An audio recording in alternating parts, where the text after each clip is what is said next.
Olá, seja bem-vindo, seja bem-vinda ao canal Alerta Final. É bom ter você aqui de novo, viu? Você é sempre bem-vindo aqui no nosso canal e eu fico muito feliz quando você está presente, participando com a gente, dando a sua contribuição de alguma maneira para a audiência desse canal, bem como para os conteúdos, principalmente, para os conteúdos que nós temos produzido aqui para o canal. Inclusive, esse canal, a proposta dele é produzir conteúdos que de alguma maneira contribua para o seu crescimento espiritual. Esse é o meu compromisso com Deus e o meu compromisso com você também que gosta desse canal, que tem sido sempre presente aqui conosco. E agradeço a Deus por mais uma semana ter passado e nós estarmos juntos aqui para darmos continuidade à nossa série de estudos aqui da Palavra de Deus. Então, seja muito bem-vindo. O tema de hoje, como todos os outros temas, ele é muito importante, mas ele é também, como algumas pessoas gostam de chamar, um pouco polêmico. A gente vai tratar desse assunto aqui, Afinal de contas, o que é pecado segundo a Bíblia? Nós já falamos muito sobre pecado aqui no nosso canal, em outros estudos passados, Já tratei muito desse assunto com vocês. Ainda em alguns vídeos à frente nós vamos voltar a tratar, porque esse é o problema da humanidade, Esse é o problema do nosso planeta. É por causa do pecado que foi colocado o plano da redenção, para salvar mim, salvar você. Tudo aquilo que você vê acontecer de mal nesse planeta é oriundo da existência do pecado. Então, ele é o problema da humanidade, basicamente, e precisa ser resolvido. Ser resolvido de uma forma geral, mas precisa ser resolvido também de forma individual. Ser resolvido na minha vida e ser resolvido na sua vida também. E nós vamos aqui entender a definição bíblica, como que Deus apresenta o que é pecado. Existem várias definições por aí, mas nós vamos ver à luz da palavra de Deus. Como sempre, eu tenho um pedido para você: curta esse vídeo, comente o vídeo, compartilhe o vídeo com outras pessoas que precisam entender esse assunto. Estou sempre lembrando isso. Parabéns para você que sempre faz isso. Para você que curte, para você que comenta, para você que compartilha. Parabéns para você. Continue fazendo isso. E motive outras pessoas que você sabe que assiste o canal, que participa dos estudos, mas que não está fazendo isso ainda porque esquece. Às vezes a pessoa esquece. Então lembre essa pessoa para fazer, tá bom? Ajude a gente a fazer com que esse conteúdo chegue a mais e mais pessoas. Então você siga esses passos. E também acompanhe o nosso conteúdo lá na fanpage, no Facebook. Se você tem Facebook, esse mesmo conteúdo ele é postado lá também toda semana. Quinta-feira, a partir das 19h45, a gente tem esse encontro marcado segundo a permissão do nosso Deus, tá ok? Vamos então para o nosso estudo. Afinal de contas, o que é pecado segundo a Bíblia? À luz da palavra de Deus, o que é pecado? Vamos avançar então. No livro Fé e Obras, na página 117, nós encontramos a seguinte citação: terrível condenação está reservada ao pecador, e portanto é necessário que saibamos o que é pecado, para que possamos livrar-nos de seu poder. João diz: todo aquele que pratica o pecado também transgride a lei, porque o pecado é a transgressão da lei. 1 João capítulo 3, versículo 4. Temos aqui a verdadeira definição do pecado. Ele é a transgressão da lei de Deus. Então, nessa citação, nós já encontramos algumas informações importantes. Por exemplo, é necessário que saibamos o que é pecado. Então, por que eu estou trazendo esse assunto? Porque, segundo a inspiração, é necessário que você saiba o que é pecado. E é necessário que eu também saiba qual é a definição de pecado na Bíblia, para que a gente não seja enganado. E uma outra coisa que nós já encontramos aqui é que o testemunho diz o quê?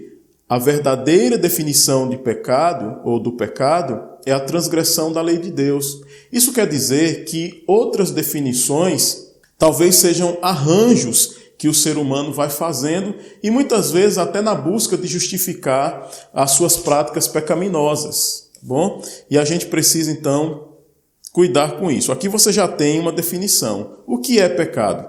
Transgressão da lei de Deus. Mas vamos avançando. A única definição de pecado na palavra de Deus nos é dada em 1 João 3,4. Pecado é o quebrantamento da lei. Pecado é o quebrantamento da lei. E olhe, a única definição de pecado. Quem está falando isso? A profetisa do Senhor. Veja, você vai encontrar teólogos, você vai encontrar aqueles estudantes, né, da teologia, dizendo que existe dando outras definições para pecado. Porque existem algumas palavras, ou umas palavras em hebraico, palavras gregas, que são usadas para determinados tipos de pecado. O que a gente pode entender é o seguinte: existem tipos de pecados diferentes. Tudo é pecado, mas existem tipos de pecados diferentes uns dos outros, tipos de pecado. Mas todos esses tipos de pecado, queridos, de alguma maneira, é quebrantamento da lei de Deus. Todo e qualquer pecado vai de encontro à vontade de Deus, vai de encontro aos mandamentos de Deus. Por isso a serva do Senhor está dizendo que a única definição de pecado e a verdadeira definição de pecado é o quebrantamento da lei de Deus. Ponto final. Independente do tipo de pecado que seja. Tá ok? Mas a gente vai avançar aqui e a gente vai entender mais claramente isso. Então, 2 evangelhos diferentes estão sendo construídos sobre a questão o que é pecado. E o que você acredita ser a resposta a essa pergunta afetará a sua vida por toda a eternidade. Existem 2 definições de pecado. Então, basicamente, 2 definições de pecado estão sendo construídas. E 2 evangelhos diferentes são construídos em cima dessas 2 definições. Então, de acordo com a definição, um tipo de evangelho está sendo apresentado a você, um tipo de mensagem estará sendo apresentada a você.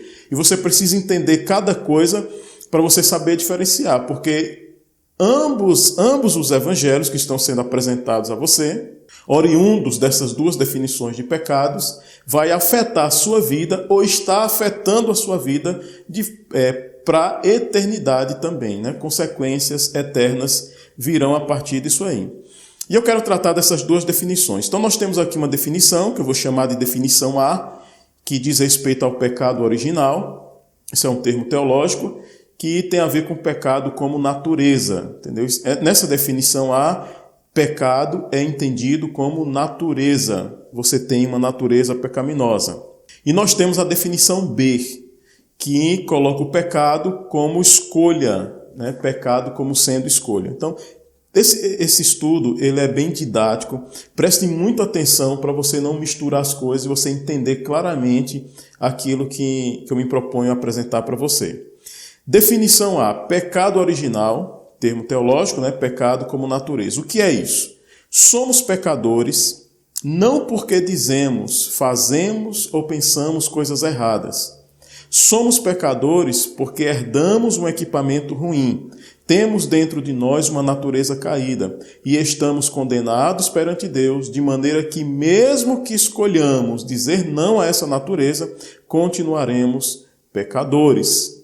É assim que se define essa questão do pecado como natureza, né? Então, aqueles que defendem o pecado original, que é o termo teológico, e defende o pecado como sendo uma natureza, pecado é a natureza caída que nós temos, eles trazem esse pensamento aqui. Nós somos pecadores, não porque dizemos, não é porque você é pecador, não é porque você diz, porque você faz ou porque você pensa coisas erradas. Você é pecador porque você tem uma natureza pecadora.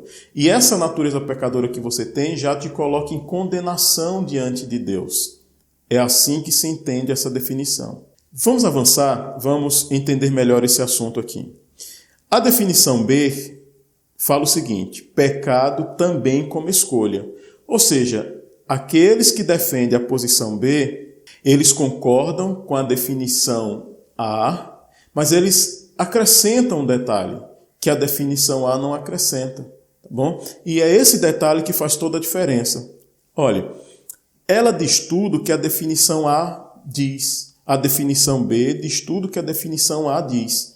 Ou seja, diz o quê? Nós nascemos sim com um equipamento ruim, nós nascemos com uma natureza defeituosa, né? Pecadora, e precisaremos lutar constantemente contra essa natureza que é inclinada a fazer o que é contra a vontade de Deus.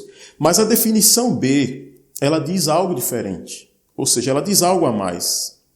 Somos também pecadores quando, conhecendo a diferença entre o certo e o errado, escolhemos deliberadamente fazer o errado. Então você é pecador não é somente porque você tem uma natureza pecadora.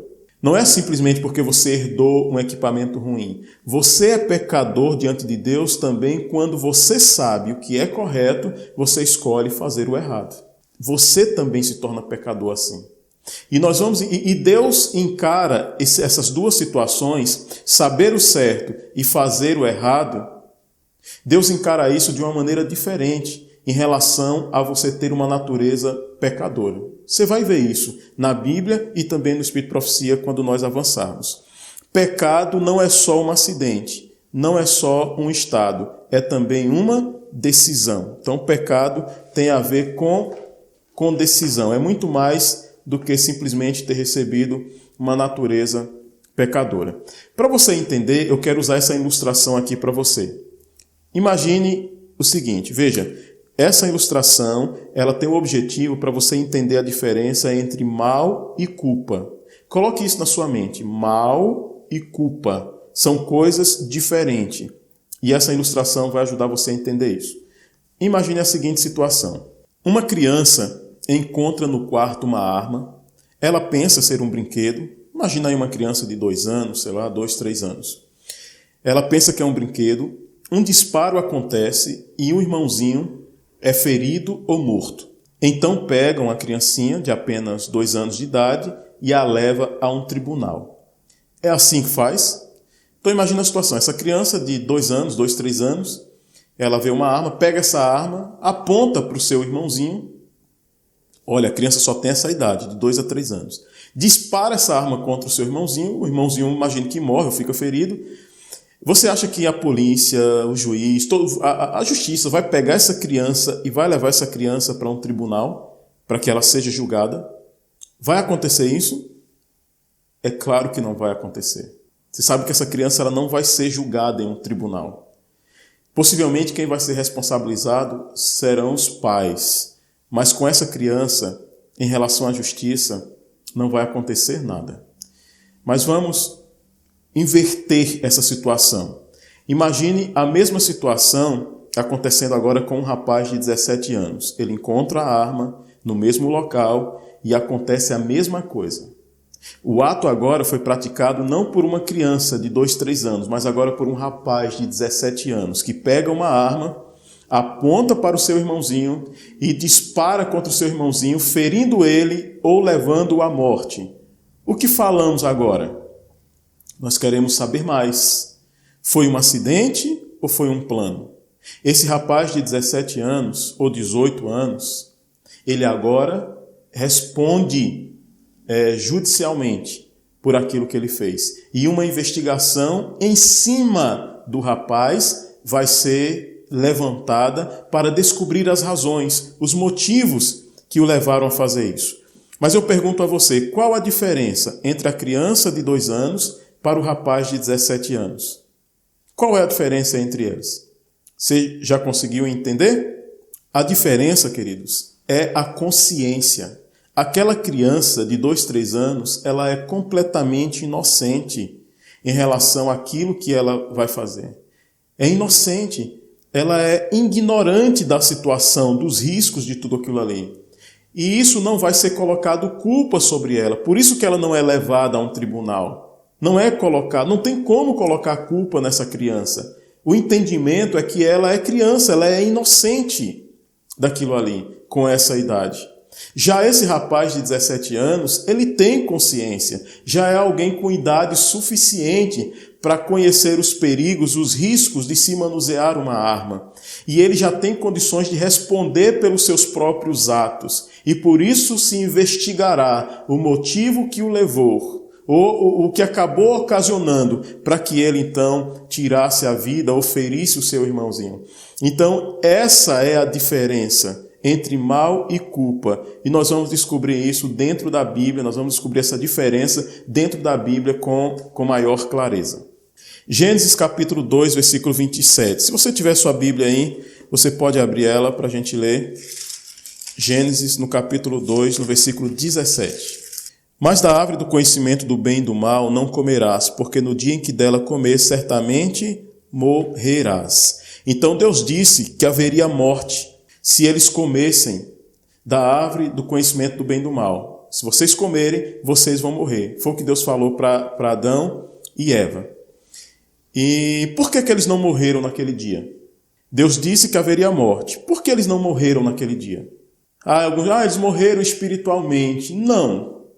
Por que eles não? Deus estava falando da morte eterna. Deus estava falando de deixar de existir.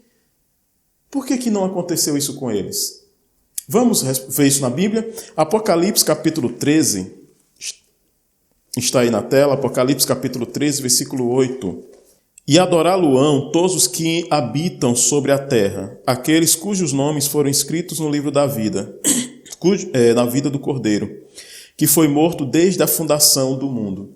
Então veja, Apocalipse está falando de um Cordeiro que foi morto desde a fundação do mundo. O que é que está sendo apresentado aqui para a gente? O plano da redenção. Adão e Eva não morreram quando eles pecaram, embora Deus tenha dito que haveria morte. Deus disse, haverá morte se vocês comerem do fruto proibido, da árvore do conhecimento do bem e do mal. E eles comeram, eles desobedeceram, mas eles não morreram. Por que eles não morreram?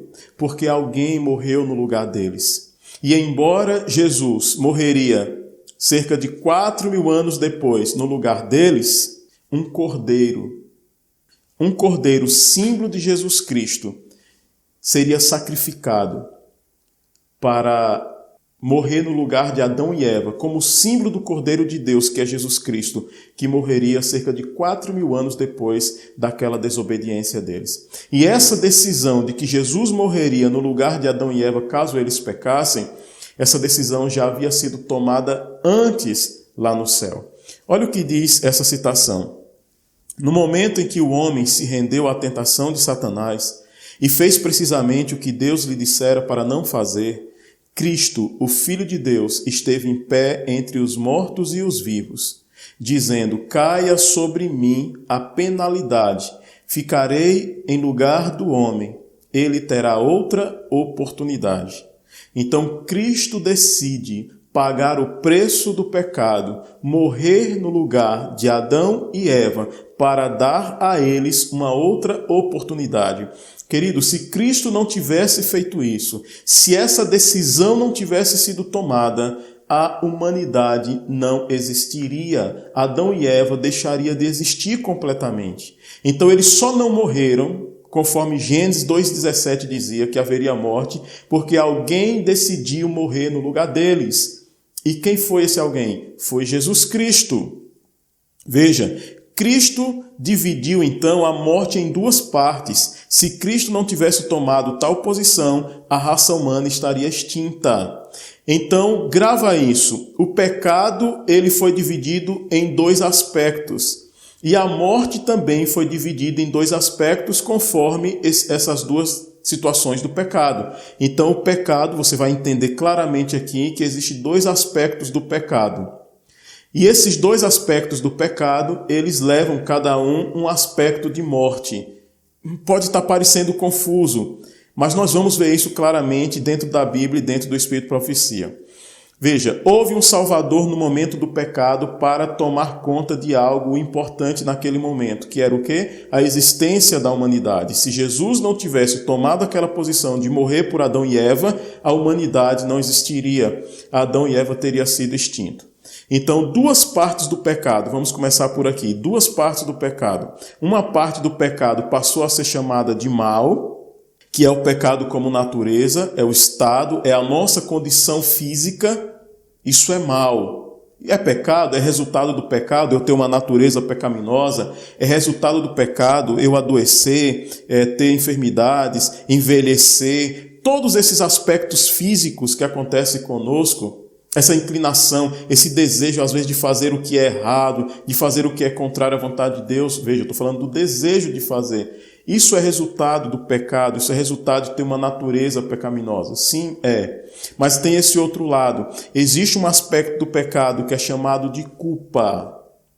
E o que é a culpa? Tem a ver com o caráter, tem a ver com as escolhas, tem a ver com os atos que a gente pratica.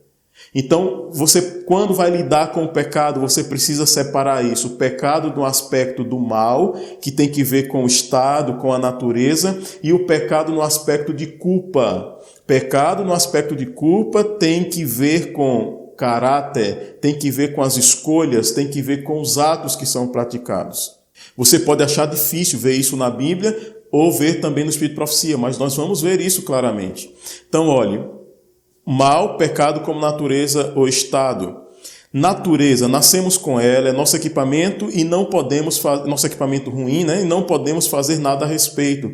Nós vamos ter que conviver com ela até a glorificação. Deus resolve esse problema acreditando a nós a sua justiça imputada e aceita pela fé. Então, quando Jesus morre no lugar do pecador, e esse pecador, claro, aceita essa morte de Cristo no lugar dele, é imputada sobre esse pecador a justiça de Cristo. E por causa de Jesus Cristo, esse pecador não é condenado por ter uma natureza pecadora. Você tem uma natureza pecadora, mas a sua natureza pecadora não te leva à condenação diante de Deus. Ninguém será condenado diante de Deus por ter uma natureza pecadora, porque Deus resolveu isso quando Jesus morre no lugar do pecador. E me diga, a decisão de que Cristo morreria no lugar do pecador, ela aconteceu mesmo antes de Adão se arrepender. Mesmo antes de Adão professar um arrependimento. Quando Jesus morreu na cruz do Calvário, ele morreu também por mim e por você. Você nem existia ainda. Foi antes de você se arrepender. Essa graça de Jesus, essa justiça imputada, ela já é disponibilizada para nós. De maneira que você não é condenado por ter uma natureza pecadora. Eu vou mostrar isso claramente para você diante de Deus. Você será condenado diante de Deus quando você, sabendo o que é o certo, escolher fazer o errado. Ele está doido, é um absurdo isso. Vamos ver. Vamos ver na Bíblia e também no Espírito de Profecia. Tratando agora da culpa, o que é culpa? Pecado como caráter, escolhas e atos. Caráter é aquilo que nós fazemos com a nossa natureza por meio de ações e escolhas. O que é que eu estou querendo dizer com isso? Não é porque você tem uma natureza pecadora que você vai sair por aí matando, que você vai sair por aí roubando. Todo mundo tem natureza pecadora. Aquele que está dentro da igreja e aquele que está fora da igreja. Ambos têm natureza pecadora. Aquele que está lá nos morros traficando tem natureza pecadora. De igual modo eu e você, que está dentro de uma igreja, que anda com a Bíblia debaixo do braço, todos têm natureza pecadora. E isso prova o que para a gente? Você anda traficando? Você anda roubando? Você anda matando? Você anda se prostituindo? Talvez não. Então veja, mesmo tendo uma natureza pecadora, você não pratica esses atos. Você não comete esses pecados. Aquele outro já tem a natureza pecadora e faz tudo isso. Então veja, não é o fato de ter a natureza pecadora que vai fazer de você uma pessoa, um escravo do pecado, um praticante de tudo aquilo que Deus condena. E nós vamos ver isso nos textos que vamos ver daqui a pouquinho. Jesus disse, ainda que sem ele nada poderíamos fazer.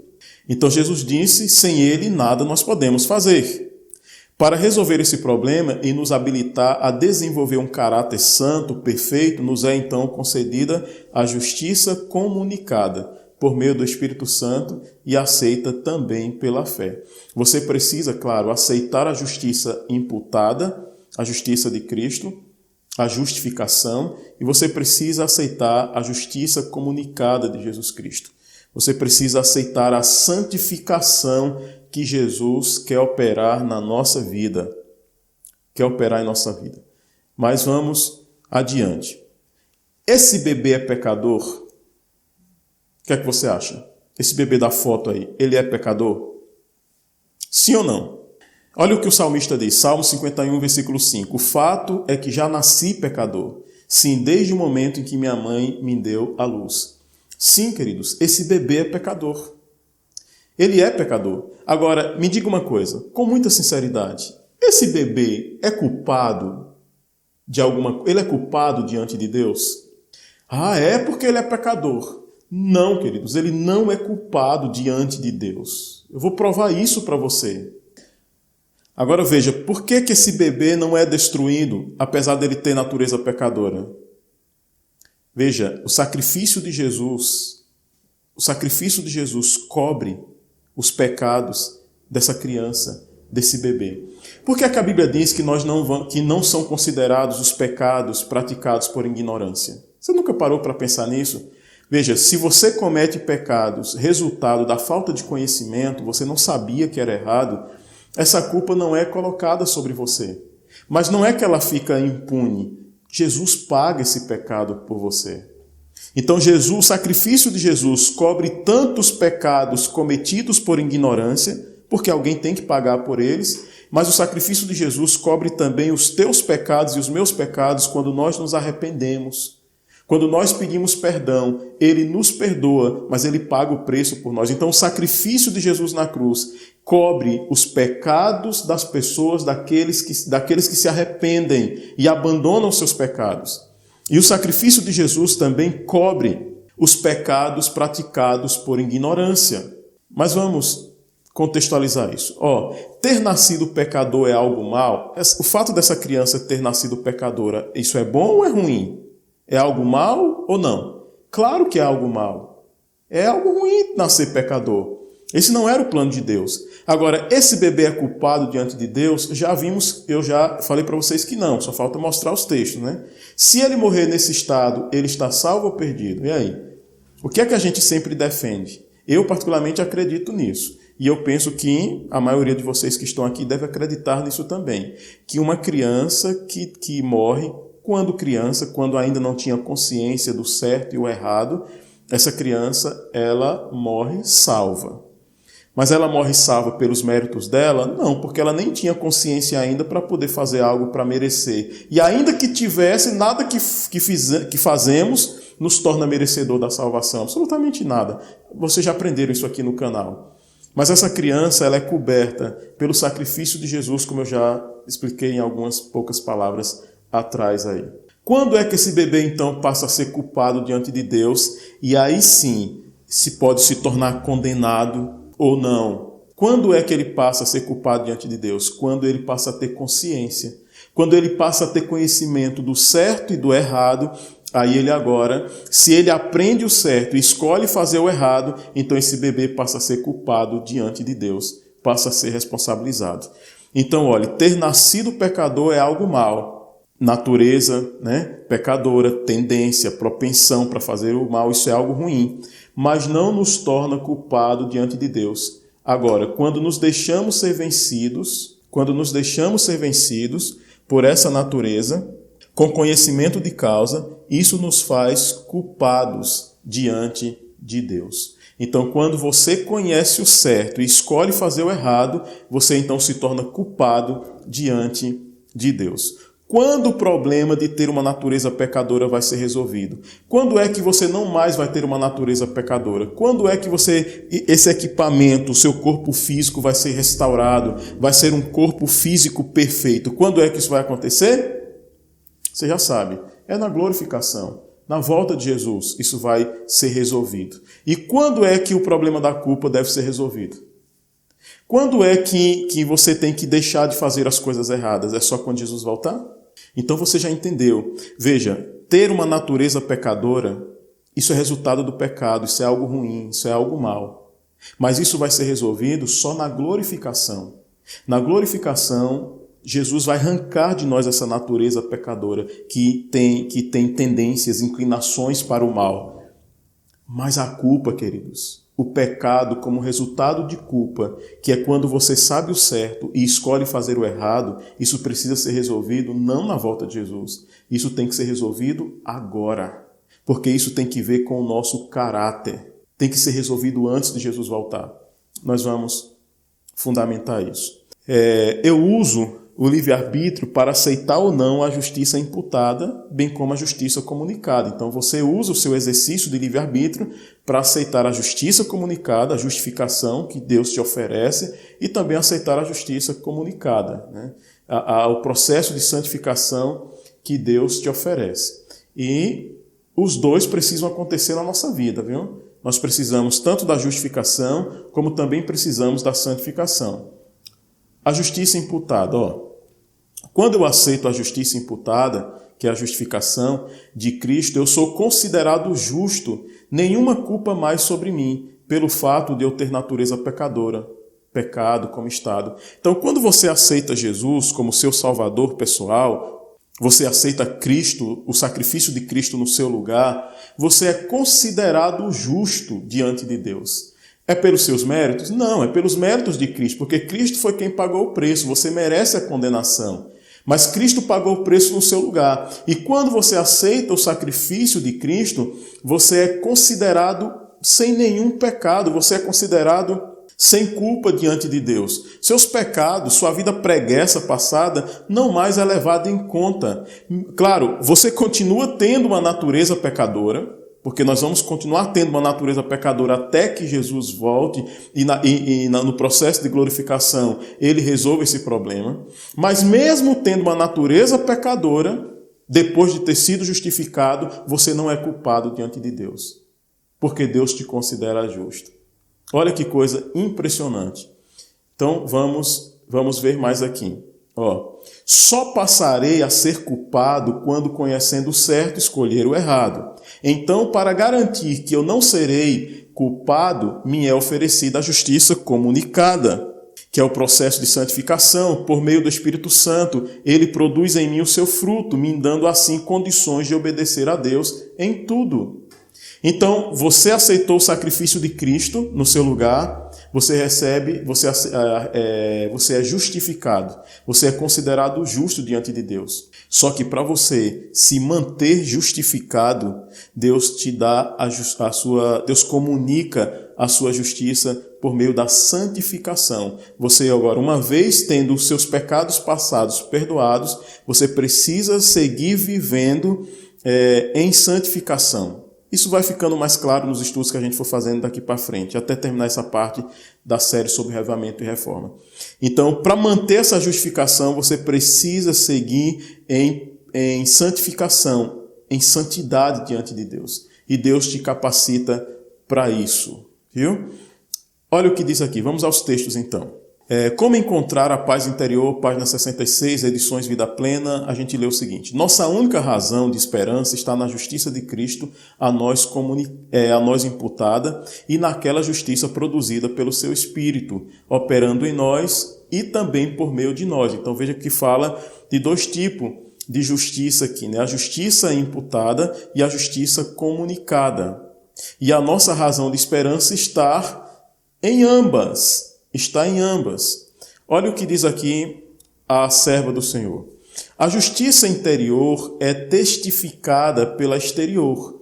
A justiça interior é testificada, é mostrada pela exterior. A interior é testificada pela exterior.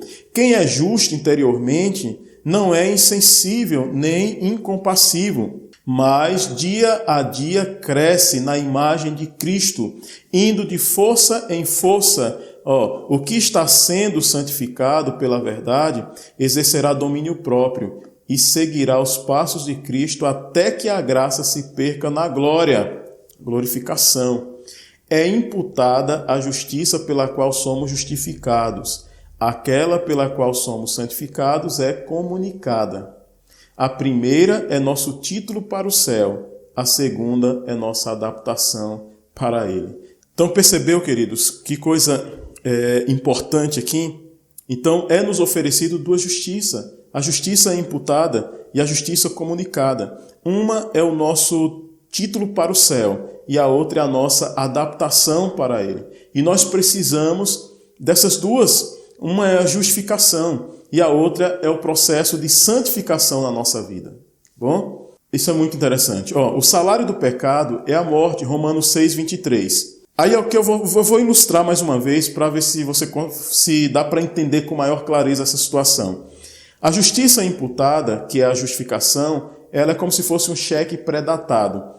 Foi o que Jesus fez por nós, certo? É o que Jesus fez por você, é o que Jesus fez por mim, lá na cruz do Calvário. A justiça imputada, a justificação.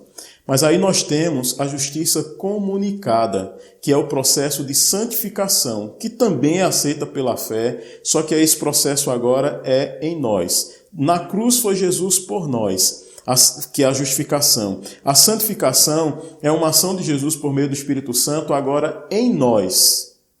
É o meio, o que seria o meio para cobrir o cheque, né? É o Espírito Santo agindo em nós e através de nós. E aí nós temos o terceiro processo, que é a glorificação, que seria o quê? É como se o cheque tivesse batido agora com fundo. Não pelos meus méritos, não pelos seus, mas pelos méritos de Jesus. Tá ok? Então aqui só uma ilustração para você entender. Na glorificação, a natureza pecaminosa vai deixar de existir. Nós não vamos ter mais natureza pecaminosa na glorificação. Nós vamos ser glorificados, o nosso corpo será glorificado. E isso é muito interessante. Então observe o seguinte: mal, pecado como natureza, né, estado. E a culpa, pecado como caráter, como escolhas e atos. É importante que você faça essa distinção quando lida com o pecado. O pecado tem dois aspectos, seriam duas partes. Tem a parte que é o mal, que tem que ver com a natureza, minhas tendências, meu corpo físico. Aí o pecado também tem o aspecto da culpa, que tem que ver com o meu caráter, com as escolhas que eu faço e com os atos que eu pratico.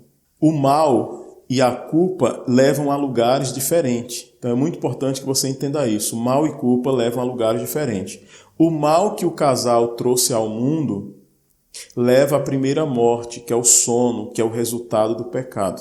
Veja, o mal leva à primeira morte. Você não vai ser condenado porque você tem uma natureza pecadora. Você vai ser condenado se você se tornar culpado diante de Deus. E quando que você é culpado diante de Deus? Quando você sabe o certo e você escolhe fazer o errado. Então ninguém vai ser condenado diante de Deus por ter natureza pecadora. Jesus Cristo resolve isso quando ele justifica o pecador por meio dos seus méritos. Agora veja, o mal, lembra que eu tinha falado no começo que a morte tinha sido dividida em duas partes também? Então você tem a primeira morte, e a Bíblia fala disso em Apocalipse, né, de duas mortes. Então você tem a primeira morte, que ela é o resultado do pecado no aspecto do mal. E quem sofre essa morte? Toda pessoa, qualquer pessoa. Aí você tem a culpa, o resultado das nossas escolhas erradas vão nos levar à segunda morte, que é a morte eterna, que é a penalidade do salário desse pecado. Então o que é que você entende? O mal leva à primeira morte. E todos estão sujeitos a ela.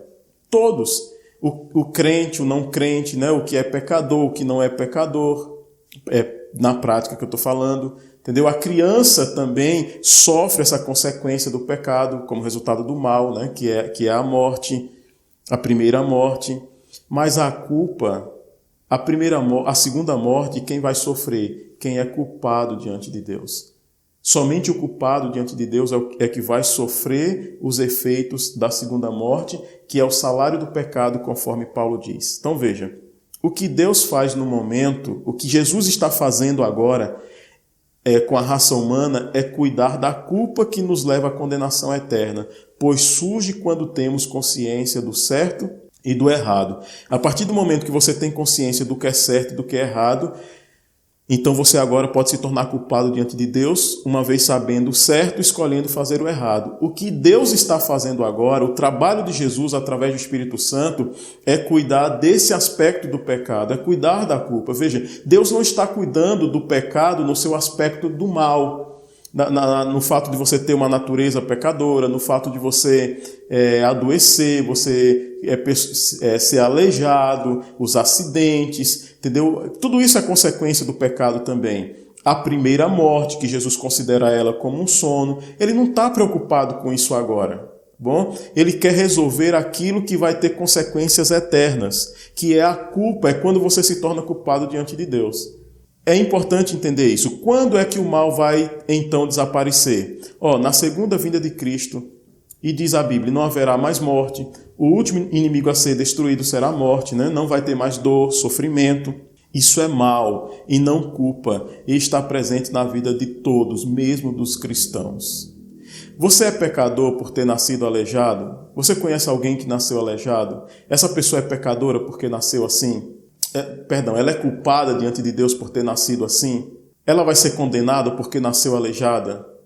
Não vai. Mas ela ter nascido aleijada é uma consequência do pecado?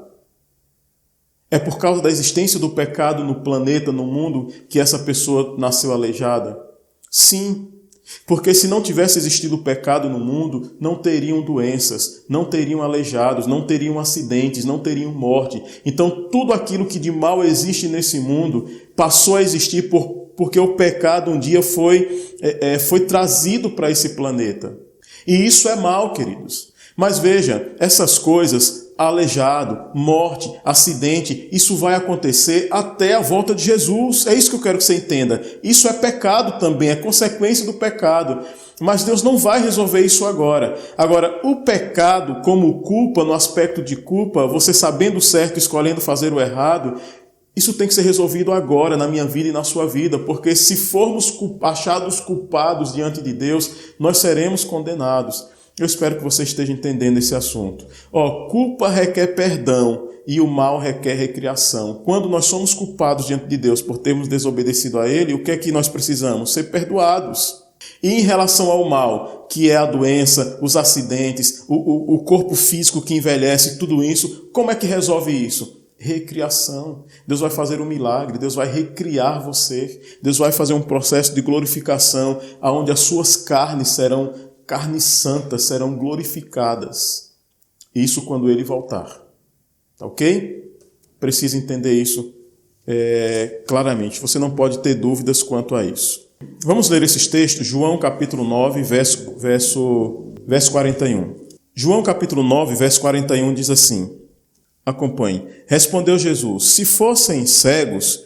Veja, Jesus está falando aqui de conhecimento. Jesus não está falando aqui do aspecto físico, não. A cegueira, literalmente, não. Jesus está falando de conhecimento. Se fossem cegos, ou seja, se tivessem conhecimento, não tereis pecado algum.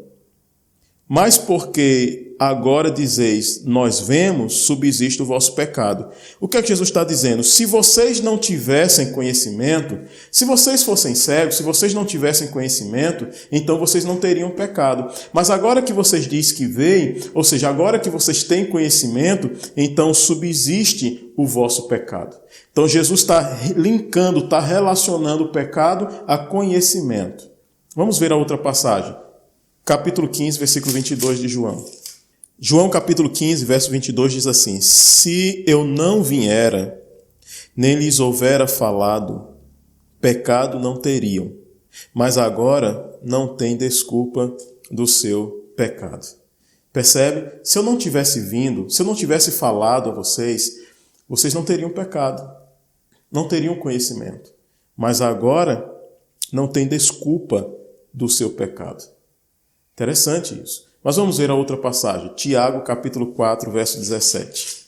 Tiago 4, 17 diz assim: portanto, aquele que sabe que deve fazer o bem e não faz, nisso está pecando. Então, você percebe que em todas essas passagens que nós lemos aqui, o pecado ele está sendo relacionado a conhecimento. Aquele que sabe o que deve fazer e não faz, está pecando. Então, se eu não sei o que devo fazer, subentende então que eu não estou pecando. Mas eu tenho natureza pecadora. A questão é aquela questão do mal e da culpa, que você precisa entender e fazer essa diferenciação. Então vejam, Jesus está ligando o pecado aqui à luz, ou seja, conhecimento, compreensão. Eles escolheram baseados nessa luz, tornando o que era mal em culpa, que precisa de perdão. Tiago também liga o pecado ao conhecimento, como nós vimos aí. Então, culpa precisa de perdão. Claro, se eu não tenho conhecimento da vontade de Deus, eu posso sofrer... Vamos imaginar a seguinte situação. Eu não sei que é pecado beber. Eu não tenho conhecimento... Não, bebida não, vamos botar o cigarro aqui. Eu não sei que é pecado fumar. Porque viu? Mas imagine que a pessoa não sabe. E a pessoa está fumando, mas ela não sabe que é pecado. Veja, se ela não sabe, ela é inocente. Ela está praticando um pecado de ignorância. Agora, isso quer dizer que por ela ser inocente, ela não pode ter um câncer de pulmão? Ela não vai ter algum problema proveniente dos efeitos daquele cigarro? E aí, não vai ter? Claro que vai ter. O cigarro vai fazer mal a ela, mas ela não será culpada diante de Deus por estar fumando aquele cigarro, porque ela é ignorante. Estou só colocando uma situação, uma suposição. Entendeu? Claro que a maioria das pessoas sabem que fumar é pecado, é errado. Agora, quando ela aprende que fumar é pecado e ela continua fazendo isso, aí, queridos, agora ela é culpada diante de Deus. Aí agora ela precisa de fato pedir perdão a Deus. Enquanto ela não sabia, ela não tinha nem como pedir perdão, porque ela não sabia que era pecado. Mas quem resolveu esse pecado por ela? Jesus Cristo, com a sua morte na cruz. Também resolve esse pecado, como eu já falei no começo para vocês. Aqui em Tiago, no capítulo 1, no versículo 14, Tiago ele apresenta a seguinte situação, onde nós vamos fazer uma diferença entre tentação e pecado. Tá bom? A gente vai fazer essa diferenciação aqui. Tentação e pecado. Veja a situação aqui, ó. Capítulo 1, verso 14 a 15. Ao contrário, cada um é tentado pela sua própria cobiça, quando esta o atrai e o seduz. Então a cobiça, depois de haver concebido, dá à luz o pecado, e o pecado, uma vez consumado, gera a morte. Aqui nós percebemos um processo, uma progressão, até que a pessoa de fato cometa pecado. Olha aqui na tela para você entender melhor. Vejamos a progressão. Primeiro, a pessoa ela é então atraída, algo chamou a atenção dela. Você não vai cometer um pecado se algo não chamar a sua atenção, vamos dizer assim. Então, a pessoa é atraída, pode ser um objeto, pode ser uma mulher. Vamos pegar uma mulher como, por exemplo, você homem ou você mulher sendo atraída por um homem. Então, você está sendo atraído, outra pessoa está chamando a sua atenção e você está se sentindo atraído por essa pessoa. Aí vem o segundo passo. Está sendo seduzido, ou seja, é muito atraente. Isso é tentador. Então, primeiro, passou a moça bonita na sua frente, chamou sua atenção. A depender do seu gosto. Uns gostam de loiras, outros gostam de morenas, entendeu? Aí eu não sei qual é a sua preferência. E também você, mulher, não sei qual é a sua preferência. Morenos, loiros, eu não sei. Mas imagine que você gosta de loiras e você gosta de loiros. E passou aquela loira na sua frente e você foi atraído. Chamou sua atenção primeiro. E no momento que chamou sua atenção, você focou a atenção. E nesse momento você está sendo seduzido. Você está sendo tentado a fantasiar coisas com essa pessoa. Ainda não está, mas está sendo tentado a fantasiar. Aí vem o passo 3. Concebendo, ou seja, já houve a fecundação, a decisão de praticar está no processo de desenvolvimento para nascer. Então, primeiro a sua atenção foi atraída. Passou na sua frente e chamou sua atenção. Você não cometeu o pecado ali ainda quando chamou sua atenção. Mas veio o segundo passo, você foi seduzido. Ou seja, algo a mais aconteceu e você começou agora, além da atenção, você começou a olhar com mais detalhes. E aí você agora concebe, você começa na sua mente, quem sabe, a desejar, a imaginar você com aquela mulher, você com aquele rapaz, fazendo isso, fazendo aquilo, etc. Você começa a imaginar coisas. E aí cai naquilo que Jesus disse, que aquele que olhar para uma mulher, e isso serve para a mulher também que olhar para o homem, com intenções impuras no coração, já adulterou, já cometeu pecado, mesmo que o ato não tenha ainda acontecido. Então já houve a fecundação do feto, do pecado. Veja que Tiago compara isso à questão da geração de um feto, né? Lá nas palavras dele. Então já houve a fecundação. Só falta o quê? O nascimento, que é dado à luz, então, ao pecado. Só houve pecado a partir do terceiro passo. Quando você, veja, não foi pecado quando chamou sua atenção, não foi pecado quando você começou a ser seduzido, mas quando você começou a decidir o que faria com aquela pessoa, você então cometeu o pecado.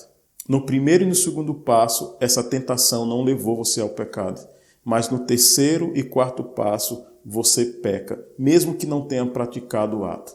Tiago capítulo 1, verso 14 e 15, deixa essa progressão bem clara para a gente. Ezequiel capítulo 18, no versículo 20, Ezequiel capítulo 18, verso 20, a gente lê assim: a alma que pecar, essa morrerá. O filho não levará a iniquidade do pai, nem o pai a iniquidade do filho. A justiça do justo ficará sobre ele, e a perversidade do perverso cairá sobre esse. Então, cada um é responsabilizado pelos seus próprios atos, pelas suas próprias escolhas. Isso é claro nas Escrituras. Certo? Olha o que diz essa citação. É inevitável que os filhos sofram as consequências das más ações dos pais, mas não são castigados pela culpa deles, a não ser que participem de seus pecados. Então veja como isso é claro. Um filho, ele pode sofrer as consequências das más ações do pai. Então imagina um pai que é alcoólatra, um pai que é traficante, um pai que se mete em muitas coisas erradas. A família vai sofrer as consequências dessa vida errada, dessa vida preguiça que esse pai leva.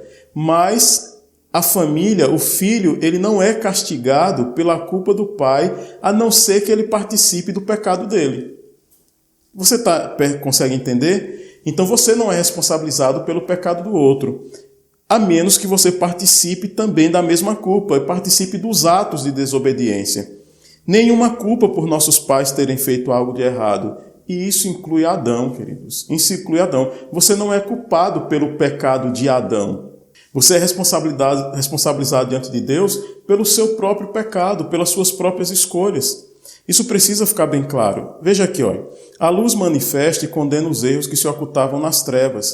E ao chegar à luz, a vida e o caráter dos homens devem mudar correspondentemente, para com ela se harmonizarem. Pecados que eram outrora cometidos por ignorância, devido à cegueira do espírito, já não podem continuar a merecer condescendência sem que se incorra em culpa. À medida que se concede maior luz, os homens se devem reformar, elevar e refinar por ela, ou ficarão mais perversos e obstinados do que antes dela vim. Você consegue entender o que o texto está dizendo?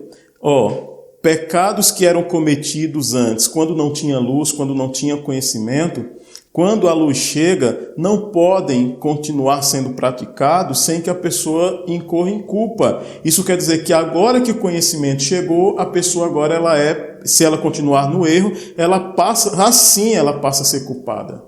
Entendeu? Somente assim ela passa a ter culpa diante de Deus. Mas antes não tinha, porque era pecado cometido por ignorância. Nenhum homem pode ser forçado a transgredir. É preciso obter seu próprio consentimento. A alma tem de propor-se a praticar o ato pecaminoso antes da paixão poder dominar a razão, ou a iniquidade triunfar sobre a consciência. A tentação, por forte que seja, nunca é desculpa para o pecado.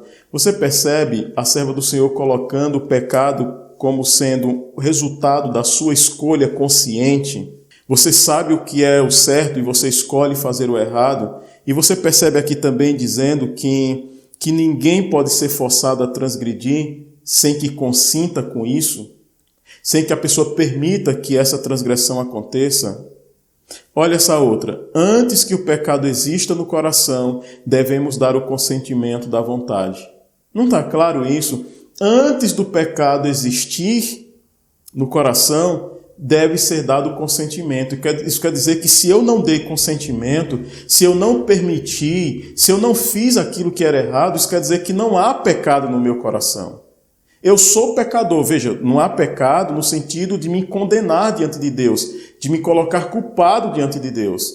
Eu tenho uma natureza pecadora, mas se eu não escolho fazer o errado, se na minha vida eu escolho fazer o certo, eu não sou culpado diante de Deus. Agora veja, não confunda isso com salvação pelas obras. A salvação, ela é sempre única e exclusiva pelos méritos de Jesus. Mas não é porque eu sou salvo exclusivamente pelos méritos de Cristo que eu vou ver nisso uma licença para eu continuar pecando. Eu tenho que tomar cuidado com isso. Muitos teólogos dizem que o pecado, como culpa, existe mesmo antes do consentimento. Mas esse texto que a gente leu aqui fica claro que só existe o pecado no coração quando há o consentimento. Mas você vai encontrar teólogos que vão dizer diferente, que não, o pecado, mesmo que não haja consentimento, já existe culpa. Bom, nós estamos vendo nesses textos inspirados que não. Olha esse outro.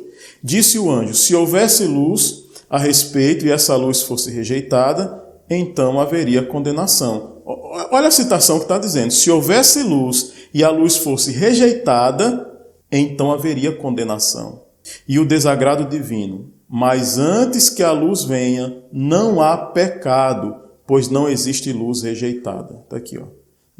Antes que luz é conhecimento, antes que o conhecimento venha, não há pecado, pois não existe luz rejeitada. Nós estamos falando no sentido de culpa. Eu espero que esteja ficando bem clara essa explicação para você.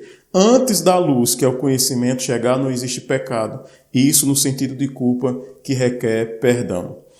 Há pensamentos e sentimentos sugeridos e despertados por Satanás, os quais molestam mesmo o melhor dos homens. Agora veja, mas se eles não são acalentados, né, esses sentimentos que o inimigo tenta colocar, esses pensamentos que ele tenta colocar sobre nós, se eles não são acalentados, se eles são repelidos como odiosos, a mente não se mancha com culpa. E nenhuma outra pessoa é desonrada por sua influência. Percebe? Não vai haver culpa na sua mente se você rejeitou, se você repeliu o pensamento mal, esse desejo mal de praticar o pecado. Não existe culpa quando isso acontece.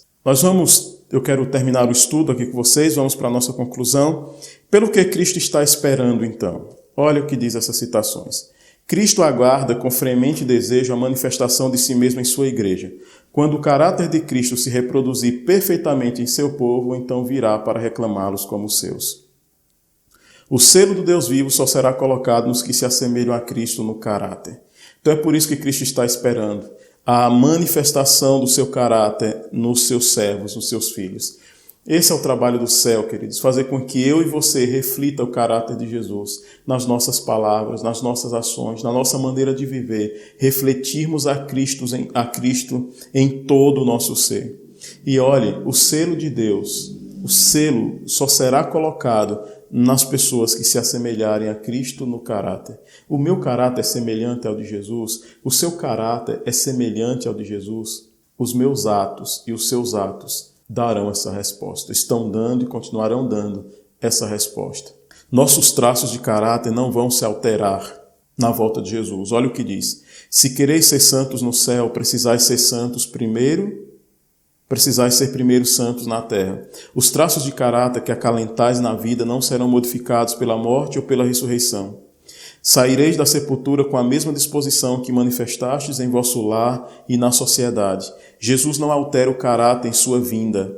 A obra de transformação tem que ser efetuada agora. Nossa vida diária está determinando o nosso destino. Precisamos arrepender dos nossos defeitos de caráter, vencê-los pela graça de Cristo e formar um caráter simétrico nesse período de prova, a fim de que sejamos habilitados para as mansões lá do alto. Esse texto é muito esclarecedor. Não haverá mudança de caráter na volta de Jesus. A mudança de caráter precisa ser feita agora. E o que é caráter? É aquilo que você faz com a sua natureza pecaminosa. Tem pessoas que colocam a desculpa, como eu tenho natureza pecaminosa, então é normal, é natural que eu saia por aí cometendo pecados, que eu saia por aí desobedecendo a Deus. Não, não é normal. Mesmo que você tenha uma natureza pecaminosa, você precisa lutar, subjugar essa natureza à vontade divina pelo poder de Deus e viver uma vida de retidão, viver uma vida de obediência a Deus. E isso é possível pela graça e pelo poder de Deus operando na nossa vida. Isso é possível pela graça e poder de Deus. E você já entendeu. Então veja, o pecado tem dois aspectos. Para a gente fechar aqui. Pecado no sentido de mal. O que é o pecado no sentido de mal? É a nossa natureza pecadora, a inclinação que você tem, os desejos de às vezes fazer o que é errado, mas lembre, não é obrigado a fazer. Você vai sentir desejo, você vai ser tentado, mas você pode subjugar tudo isso à vontade de Deus. O que mais é pecado em relação ao mal? Os acidentes, as mortes, os roubos, tudo aquilo que de mal existe no mundo é resultado da existência do pecado. Isso vai ser resolvido na volta de Jesus. Agora, o pecado, no aspecto de culpa que te leva à condenação, precisa ser resolvido agora. E ele tem que ver com o quê? Quando você conhece, quando você sabe o que é correto, você escolhe fazer o errado. Aí sim você se torna culpado diante de Deus, e se não obter o perdão de Deus, aí sim você será condenado. mas você não vai ser condenado por ter uma natureza pecadora. Pode estar tranquilo em relação a isso. Isso é claro nos textos que nós vimos aqui. Jesus já resolveu essa questão de você, que poderia te levar à condenação por você ter uma natureza pecadora. Claro, se Jesus não tivesse morrido na cruz do Calvário, Adão não teria existido, Adão teria sido morto. E Adão sendo morto, não teria existido, por exemplo, a humanidade. A menos que Deus tivesse feito um outro Adão e uma outra Eva. Mas Jesus morre pela humanidade, é simbolizado lá no começo pelos cordeiros que vinham sendo mortos, né? O cordeirinho simbolizando a morte de Cristo. E um cordeiro era oferecido, veja, um cordeiro era oferecido pela manhã, pela tarde. Isso é um estudo sobre o santuário, a gente não tem como tratar disso agora. Mas mesmo que nenhum pecador levasse lá um cordeiro, porque tinha o hábito também de que se alguém pecasse, deveria levar o cordeiro para ser sacrificado. Confessava o pecado na cabeça desse cordeiro. Mas mesmo que nenhum pecador fizesse isso, todos os dias eram oferecidos cordeiros ali no santuário. Jesus Cristo morreu, como eu disse para você, mesmo sem você existir ainda. Mesmo sem você ter pedido perdão por nenhum pecado seu, Jesus Cristo já estava morrendo na cruz do Calvário por mim e por você. A morte de Cristo no Calvário resolve dois aspectos do pecado. Resolve a condenação que viria sobre a humanidade por ter uma natureza pecadora.